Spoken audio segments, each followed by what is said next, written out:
સરકારનું નામ સરકાર કેવી રીતે પડે? સ્કૂલને ગ્રુપના ફ્રેન્ડ્સ હતા, તેની વચ્ચે ડિસ્કશન થયું કે ભાઈ ગણપતિ બેસે. પહેલું સરકારનું જે સ્થાપન થયેલું હતું પાવલે પોઈન્ટના બૂથ બિલ્ડિંગમાં. ખાલી સરકાર મેમ્બરમાં 700 થી 800 જણ છે. અચ્છા. ભક્તોમાં 2-3 હજાર પર ડે લોકો દર્શન કરીને જાય જ છે. એ આયોજન પછાડી કોઈક પર્સનલ બેનિફિટ શોધી રહ્યા હોય એવું કંઈ ખરું? લાસ્ટ ટાઈમ ક્યાં ગડબડ થઈ ગયેલી? આગમન નીકળી પણ ગયું હતું અને પોસ્ટપોન કરવામાં આવ્યું. સુરતની અંદરમાં જે આગમનનું વાવાઝોડું આવ્યું, એ વાવાઝોડું લાવનાર સરકાર ગ્રુપ.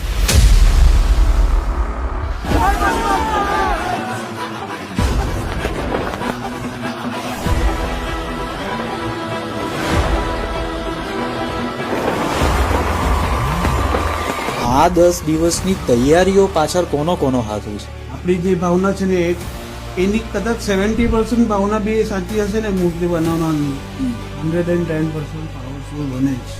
આખું આયોજન જે આપણું થાય છે એમાં કેટલા રૂપિયાનો ટોટલ ખર્ચો થાય છે? સૌથી વધારે તો 2023ની આ મૂર્તિ બહુ બની છે. કમસે કમ 1000-2000 બની હશે. કે સરકારની થીમ રોયલ થીમ જ હોય છે. આસ્થા જેવી છે લોકો માટે, સરકાર માટે, કે જોઈને રડી જ પડે. અમે તો રોજ રડીએ થશે 10 દિવસ.